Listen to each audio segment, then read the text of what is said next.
Welcome to the Cyber Risk Management Podcast. Our mission is to help executives thrive as cyber risk managers. Your hosts are Kip Boyle, Virtual Chief Information Security Officer at Cyber Risk Opportunities, and Jake Bernstein, Partner at the law firm of K&L Gates.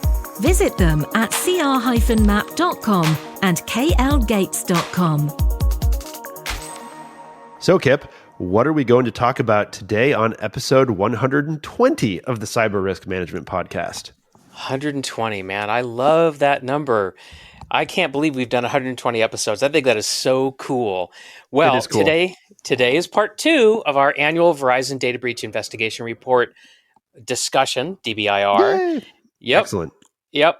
And okay, so last time, what did we do? We talked through the first 2 chapters of the report's overall findings. This is a big report, and we can't possibly cover it all in just 2 episodes. So we're cherry picking, right? We're bringing the most helpful, we think, the most helpful conclusions and insights to you. So today, what we're going to do is we're going to briefly discuss the new attack patterns, and then we're going to dive into my fault. I didn't actually update that little paragraph there. They're not new this year. They were new last year.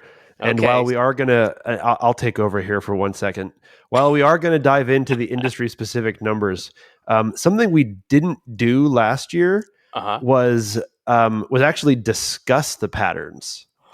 We found it to be they were complicated, but this year we are going to talk a bit about the patterns. And so, enjoy. Okay, now Kip, you may commence diving. So they're not new, but it's new that we're talking about them. Yeah. Well, they were new last year. Right. Not this year. Not this year. It's just new that we're talking about them this year. Okay, great. And then we're going to dive into some industry-specific numbers.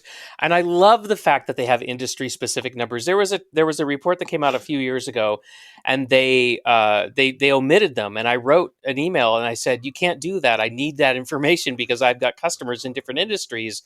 And fortunately, they had made the graphics and everything, but they just, for whatever reason, didn't distribute them with the report. And now I'm glad to see that it's back all the time. All right. So last year, we noticed that the number of patterns, right, attack patterns, had decreased. They had 9 and then they went down to 8. And there's no further changes to the patterns this year, but the frequency of the patterns has changed. So last year, here's the order. We had social engineering in first place, which was about 30% of the time, followed by basic web application attacks at about 27%. Then came system intrusion, 20%, and then miscellaneous errors, 15%. So that was last year. This year, system intrusion screams into first place. It went from 20%, now it's just over 40% of all breaches. Basic web application attacks overtook social engineering, both of them between 20 and 23%. So they're kind of neck and neck, like vying for second place. And then you've got a whole grab bag: miscellaneous errors, privilege misuse, lost and stolen assets, all hold steady at 15, 5, and 3% respectively. So that's the summary of our attack patterns. It is. And there is they really do provide a lot of data about all these incident patterns. And it's between pages 25 and 48. So here's a big chunk of the report. And actually, I just realized, Kip, I've stolen your section. So why don't you finish this just so we can stay on track here? Otherwise, I'm going to get real confused. This was too complicated to get confused on who's on what. So who's on first? I don't know. Third base? Yeah, I don't. Yeah. Okay, so last year we kind of left the exploration of these patterns to a homework exercise for our listeners, but this year we're going to dig in because it's really important. And as Jake said, there's a glorious symmetry to mentioning it right now, because last year when we brought your attention to a brief discussion about using behavioral science to create effective security cultures. We recorded 2 episodes on that, right? We were so inspired. So that was episode 88 and 89. So if you go to cr-map.com/88, it'll take you right to that first episode about creating effective cybersecurity cultures, and then listen to them both, because I still use them. I still refer to them when I work with customers. Now, this year, we're just simply going to suggest that you check out Appendix C, which is about changing behavior. As the DBIR points out, the involvement of the human element has only decreased by 3%, from 85% to 82%, and strong asset management and stellar vulnerability scanners won't stop this, won't solve the problem. So there's a great little cheat sheet in the report of how you can evaluate whoever you're hiring to help you change behavior. I'm not going to spoil it, but if you go to pages 98 and 99, you'll find it there. Check it out. Thank you, Kip. Yes, it is interesting. And it's a great follow-up from last year. Last year is when they as we said, they dumped in that little discussion about behavioral science, and this year they've got, okay. It was a sidebar, but it was amazing. It was a sidebar, yeah. Okay, so I'm excited to spend a bit of time with the patterns this year. Don't worry, we're still going to discuss the industry-specific data. Okay. But of course, we've got like 100, almost, well, not quite. We got like 90 pages of this thing left to go to talk about, and we can only go so deep on it. So first, what is system intrusion, right? It's spiked. So I'm going to read the definition from the little table. It's pretty short. System intrusion captures the complex attacks that leverage malware and or hacking to achieve their objectives, including deploying ransomware. So that's the definition in the chart, which you can find in the around page 25. But let's give ourselves a good example. And the DBIR suggests this one, which is a quote. When you think of advanced persistent threat, APT, or some other form of capable actor moving across the environment, popping shells, dropping malware, dumping creds, and doing all the fun stuff you would expect from a unexpected red team exercise, that is system intrusion. And that is why the headline for this pattern is a very appropriate, it's complicated. By definition, this is the type of attack that leverages combinations of actions across the social, malware, and hacking categories. And it also includes all those supply chain breaches and includes ransomware, both of which spiked big time in 2021. So let me talk about if you remember from last episode, the action varieties and vectors, right? And so what we're going to do is what a pattern is a collection of varieties and vectors. And here they are in order. Backdoor or C2, which is one, if you recall. Ransomware, and then backdoor, and then a big drop off to use of stolen creds, other, C2 on its own, downloader, phishing, exploit vulnerability, Trojan, and capture stored data. These are all varieties of actions. The vectors here begin with partner and software update as the largest contributors, followed by desktop sharing software, email, web application, other, and then more. And yes, I'm not making this up. This is what the report says. These results were greatly impacted by a very public breach that rhymes with polar shins. So, I know. I didn't. It's not my fault. It's not my fault, Kip. Direct quote. What are we talking about? Obviously, I know, but it sounds like something you'd say. So it's just, I'm sorry, but I just have to. Have to laugh. That's one of the you could have written this report. It's one of the reasons I love the DBIR is it's so funny. It is. Okay. It is brimming with mirth. It is. Okay, so go ahead, Kip. By the way, solar winds for anybody who is, for whatever reason, not picking up on polar shins. Okay, so we even have data about the delivery methods of the initial payloads. This is amazing. Unsurprisingly, Office documents and email remains the favorite methods because they work. And I just have to sidebar here for a second. I was talking with somebody the other day, And I said, how dumb is it that we keep telling people don't click on unexpected links and don't click or don't open unexpected file attachments? Because guess what? There's people out there who, if they stopped doing that, they'd get fired from their jobs. I mean, internal recruiters getting resumes, salespeople receiving purchase orders, accounts payable folks getting invoices and they all get these from people they don't know, and they all have to open them up, and they're not getting any extra protection from us. And I just think that's one of the reasons why this continues to happen. So anyway, we've got to get better. All right, now end of rant. We also have even more data about how ransomware finds its way onto our systems. So we can't promise that this data is still useful because the data set's kind of old, right? And then the threat is dynamic, right? But I want you to know this anyway, Jake and I do. 40% of ransomware incidents involve desktop sharing software.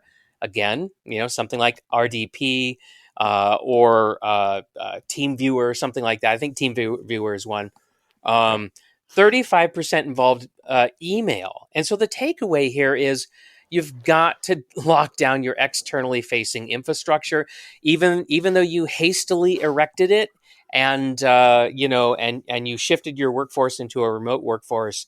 But RDP and email are just gaping wounds, and the germs are just rushing in, and we just see it in this data set. We do. There's way more data in there, of course. Go look at it. But take care of this if you haven't already. Yeah. And so, there's a whole section about partners, supply chains, and third parties, as there should be, of course. And I want to point out something that the DBIR points out is that there was a set of massive events in very late 2020, actually after the cutoff for the DBIR data collection for last year.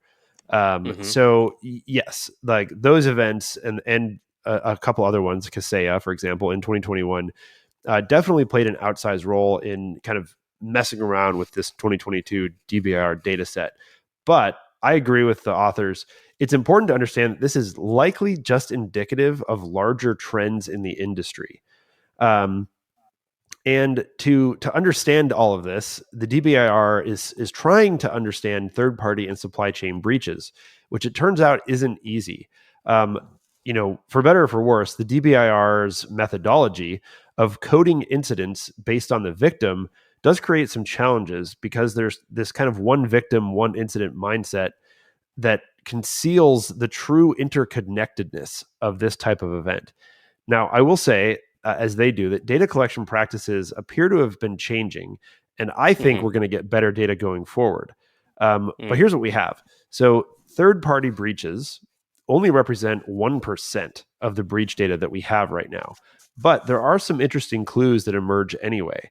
The top two action varieties are, of course, use of stolen credentials and ransomware. It's interesting, even if it's not very surprising. Well, even the Target credit card data breach from way back in the day was stolen credentials from an HVAC, service provider. So this has been going on for a long time. Okay, and then we have the supply chain vector. So the DBIR defines supply chain breaches as a sequence of one or more breaches chained together, which, that's kind of vague, but okay, we'll go with it. And this can show up as a breach with secondary victims, right, as viewed from the primary victim's breach, or where the partner was the vector, which is true when we see it from the secondary victim's breach. So, for example, when a compromised software vendor is used to push a malicious update to an organization and it results in a breach, or a generic partner breach where a partner is compromised and either a set of credentials or some trusted connection is used to gain access. Now, due to the Polar Shins hack. Polar Shins. The data is heavily skewed towards the backdoor or C2, and also backdoor is a standalone area because, of course, that attack involved pushing a backdoor to compromised servers. Way more information in the report if you want to dive into it. Yep. And okay, so before we move into our industry data discussion, I do want to point out, which we will get to, I do want to point out what I think is a scary statistic. The action variety called exploit vulnerability has doubled year over year. It was only 3.5%. Now it is 7%. You may be thinking, I don't care. That's a small number. But consider this. The exploit vulnerability action variety is one of the few entry points that does not involve any human element. And the takeaway from this from the section, which pages 31, 32, if you want the citation, is that the real story here is in the quote long tails. So, whenever you have statistics, you always have this mythical median organization, right? That doesn't actually exist in real life. Yep. And this is a good example of how this is true. The median organization in the data set had basically no vulnerabilities. But yet I just told you that the exploitation of vulnerabilities doubled in frequency to 7%. So how does this make sense? And here's how it makes sense. The organizations that are several standard deviations from the median had plenty of vulnerabilities. And that's who the bad guys are looking for. And why can they look for you? Because discovering vulnerabilities is an automated process. That's right. Super easy, right? It doesn't matter how big you are. And the report, and you're just going to have to take their word for it because I don't understand all of this stuff involving the Gini coefficient. But they do say we're getting better at patching faster and more effectively. And you should probably try to read that and try to understand it. But the really interesting part is that there is still a healthy amount of vulnerabilities out there that just don't get fixed. And right. I would say, as a lawyer, I look at that and say, man, I really don't want to have to represent you if that's you, right? Because it's just going to be so hard. It's unreasonable. To defend. It's unreasonable. Yeah, exactly. It really is. And I'm sorry for throwing all the standard deviations and coefficients at you. If you're not steeped in advanced statistics or even basic statistics for that matter, you're probably like your eyes are glazing over. But honestly, it's important that the DBIR does mention these concepts because it's a way for you to know that this is a real report and not just a kind of thinly veiled marketing piece because they went out and asked a bunch of people a few questions and there's not a lot of real statistical science behind it. That's one of the reasons why DBIR is so awesome, is because it is a real research report. It's data driven and it's wonderful. Okay, now time for the industry data and the big picture here. So the DBIR explains at some length why you shouldn't look at the raw numbers of incidents and breaches to draw conclusions about the state of security in an industry or a given industry's likelihood of being attacked for a large variety of reasons. So there's the caveat. And so if you check out the data, I want you to keep that in your mind. And in fact, the specific recommendation for any given industry is to check out the top patterns and then go back and check out the patterns section. And we only skimmed the surface of that for useful details. And Jake and I agree that that is the way that you should do it. Now, there's some really neat heat map like charts this year, and they're located as there always are. Yep. And they're on pages 50 and 51. And this is where you can find the pattern, action, and asset organized by industry code. And so, you're going to need to know what your industry code is. Shouldn't be too hard for you to figure out. For example, this past year, manufacturing as an industry by far faced the most system intrusion style attacks that relied on hacking and malware to target servers.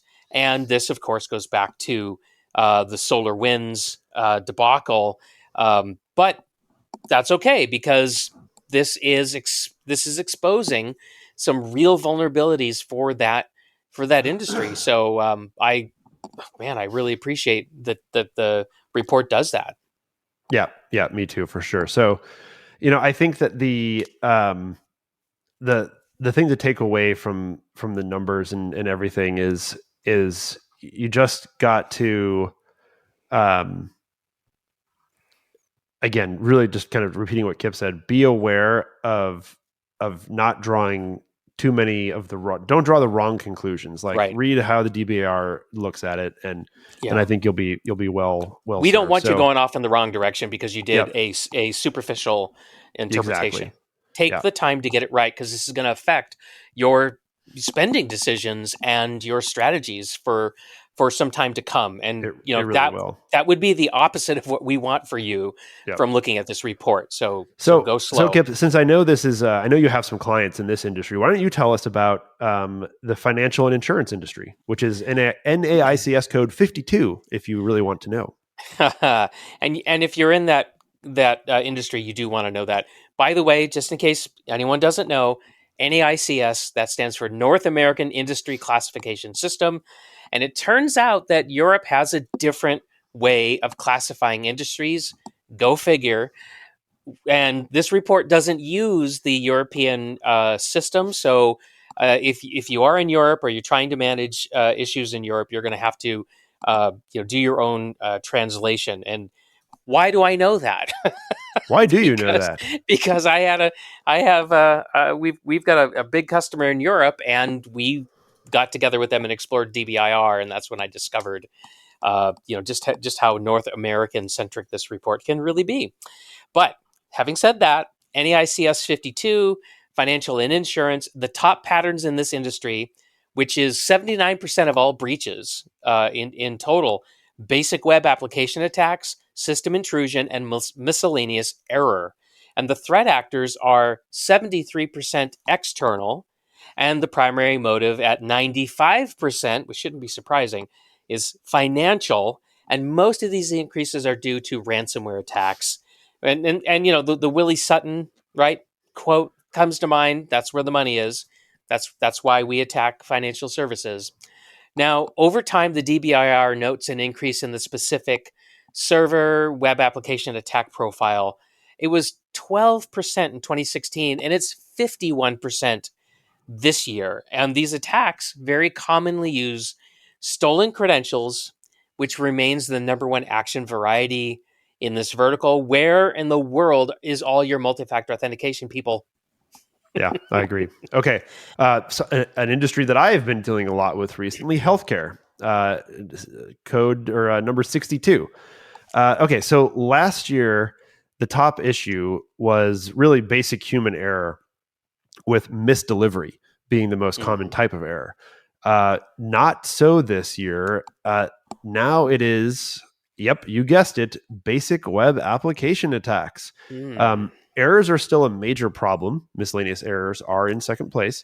But with the rise of what I'm going to start calling BWA, basic web application attack, the old healthcare insider threat story has kind of taken a hit. So system intrusion rounds out the top three, representing 70%. So those top three represent 76% of all healthcare industry breaches. I think that you can take a bit of comfort with the relative decline in the privilege misuse pattern, which is now in last place at around 10% of breaches, whereas it was at 25% as recently as 2017. So, I think that, once again, same thing I said earlier about internal or the insider threat issue is, I don't know as an absolute number if the level of insider threat has decreased, but there is no doubt that as a percentage of all attacks and breaches, insiders have started slowly falling off the charts. I don't know if that's net good or net bad. It is different. It's just different. Yeah. Well, so one of the things that I do want to say here as an aside is these spaghetti diagrams, which show you like how things change from year to year. One of the big takeaways that you should have from that is, ta-da, cyber's a dynamic risk, which means they're changing their attacks all the time. And here's a great example of that, where the privileged misuse pattern for healthcare has moved, right? It's in last place. instead of being at 25% in 2017. And it just means that the attackers are shifting in their patterns. And I think that's one of the hardest things for us as defenders to keep up with, is the fact that it's not just this steady state, handful of attacks that are always dominant coming at you. That would be easier That would to be defend easier. against, quite frankly. Okay, let's look at NAICS 51, which is the information industry. And due to largely because of SolarWinds and Kaseya, Don't the you mean polar system. shins? Yeah, yeah. Well, I didn't know how to make fun of Kaseya, so that was Yeah, the blocker there. agreed. System intrusion is now the top spot. That might change next year, right? Because the data set is going to be different. It will. And it's followed by basic web application attacks, BWA, as you so inelegantly put it, and miscellaneous errors. And collectively, we're talking about 81% of all breaches are due to these items. And like most industries, the threat actors break out on a 75-25 external to internal split, with the internal actors making mistakes more often than maliciously misusing their privileges. Now, fortunately, errors have declined significantly since they were on the upswing back in 2017. And of course, that means something had to give. And sure enough, malware has seen a measurable increase over the past 2 years. And you can see this in how the system intrusion has jumped over even basic web application attack, and is now in the top spot of this industry, 51. Another interesting thing to note is the sheer number of action varieties at play in this industry now that system intrusion is the number one pattern. So while the use of stolen credentials is the most common, after that you get to see a legion of varieties: ransomware, misconfiguration, backdoor or C2, and export data all appear at more than 4% of breaches, not just incidents. And given the industry, it really is concerning that external actors typically deliver the news that a breach has occurred. I mean, this is in the information industry. And even worse is that in 50% of the cases, it is the bad actors themselves who are alerting the victim to their victim status. And in case you were wondering about denial of service, for the incidents anyway, this is where it really shows up. 90% of the hacking actions observed were denial of service. So there's your summary on NAICS 51. How Yep. about manufacturing, Jake? All right. So NICS 31 through 33, more change here. So this industry, continues to be, I would say, a solid favorite for espionage. The numbers have gone down. But again, that might also just indicate that the spies have gotten better at staying hidden. Yeah. So we got to be careful. It's just a constant reminder to be careful with how statistics are very useful, but if you want to see something, you can probably see it, and that might be wrong. So again, I'm going to say that over and over again. Just be careful. But this year, the sector is just an excellent target for those motivated simply by money. Again, thanks to our, the Polar Shins crowd, the top patterns this year are system intrusion, basic web application attacks, and social engineering, which combined account for 88% of all breaches.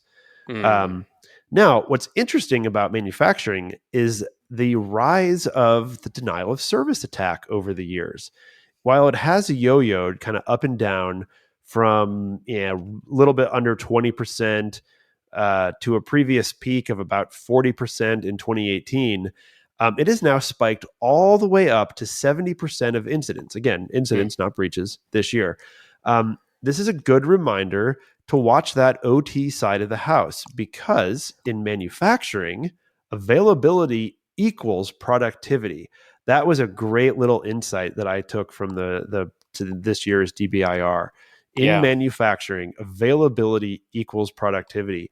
And a DOS attack doesn't have to succeed at a breach to cause a painful incident. Yeah. And I would go so far as to say that in manufacturing, availability equals revenue.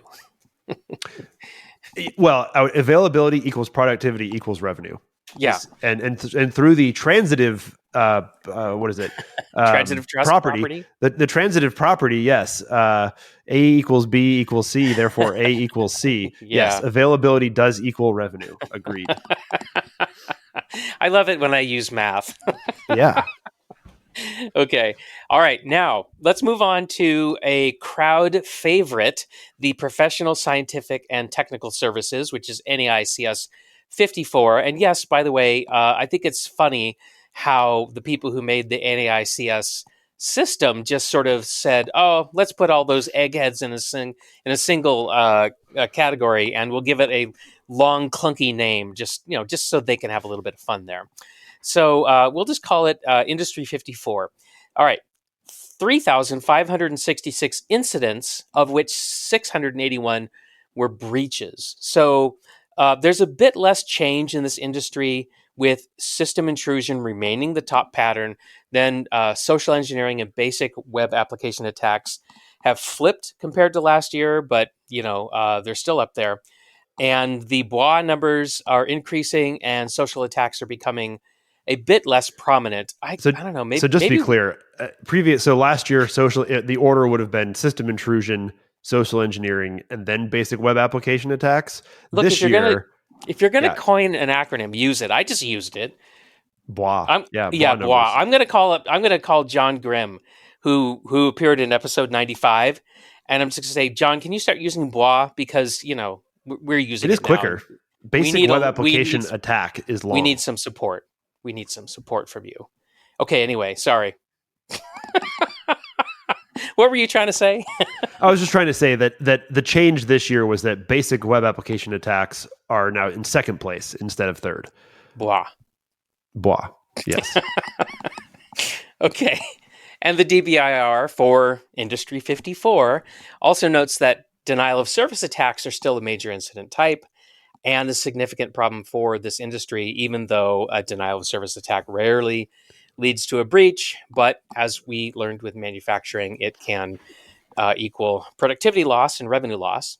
And if you can't have your internet presence up and running, then when people try to find you to purchase from you and they don't find you, they will not purchase from you.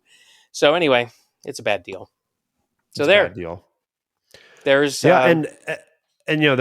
there's a lot of information in there.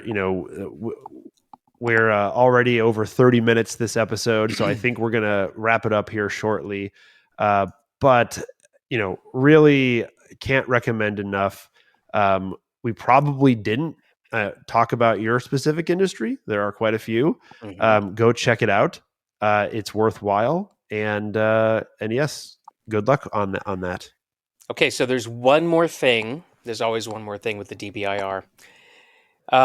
So there's the addition of something called a very small business cybercrime protection sheet in here. I saved this for you, Kip, just for you. I thought you'd like this. Oh, yes. It's delightful.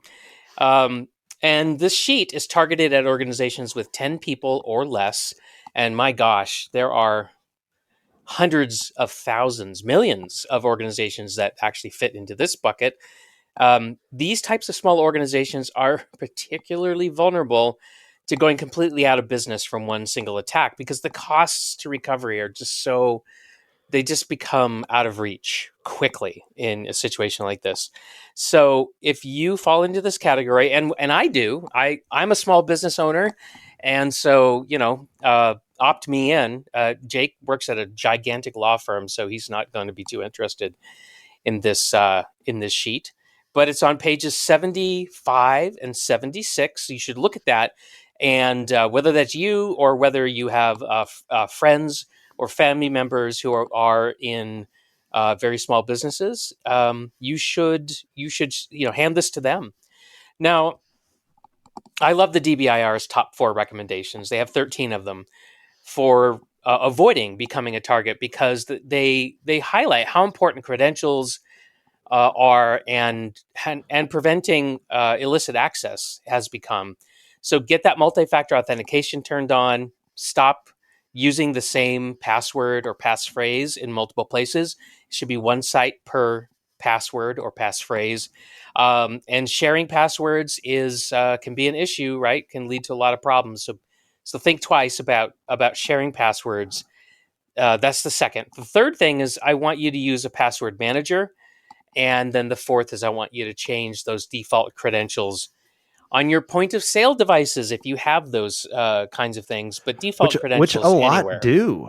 I mean, you really do. I mean, I see it all the time. You go to a coffee shop, small independent coffee shop. They probably have, maybe they just recently bought one of those kind of fancy tablet things. I'm blanking on the name. Square or Clover, I think it is. Yeah, there's other ones. Now, those all have to be set up, and you got to change the default credentials. You just gotta. And if you just bought the business from somebody, don't just go, oh, it's all configured and I don't have to change anything. I just have to keep using it. I had to do a forensics investigation earlier this year. Somebody had bought a paint store from somebody else, didn't reset the credentials on the point of sale devices, and it turns out that the prior owners had been eavesdropping into these systems and actually learning who their customers were and trying to divert the business to another location. So it was an awful business experience for the new owner, and they spent a lot of money trying to capture the correct evidence and launch a lawsuit to get the sellers to stop doing this. It was ugly, and there you go. That's a real story. Yeah. Interesting. Again, as you said, organizations of 10 people or less, extremely vulnerable. And extremely prevalent. Extremely prevalent. And biggest mistake you can make is assuming I'm too small, nobody cares about me. That is just not, we say it all the time, that is not how this works. Yeah, it's not. It is completely economical to attack you, despite the fact that business people tend to think that, the bigger the fish I go after, the better. And I get that, but that's just not the way cyber criminals operate. So just got to let go of that. Okay, guess what? That wraps up this episode of the Cyber Risk Management Podcast. So what did we do today? Part 2 of our analysis of the 2022 edition of the Verizon Data Breach Investigations Report, because we wanted to see what we could learn and share with you. Thank you for being here, and we'll see you next time. See you next time. Thanks for joining us today on the Cyber Risk Management Podcast. If you need to overcome a cybersecurity hurdle that's keeping you from growing your business profitably, then please visit us at cr-map.com. Thanks for tuning in. See you next time.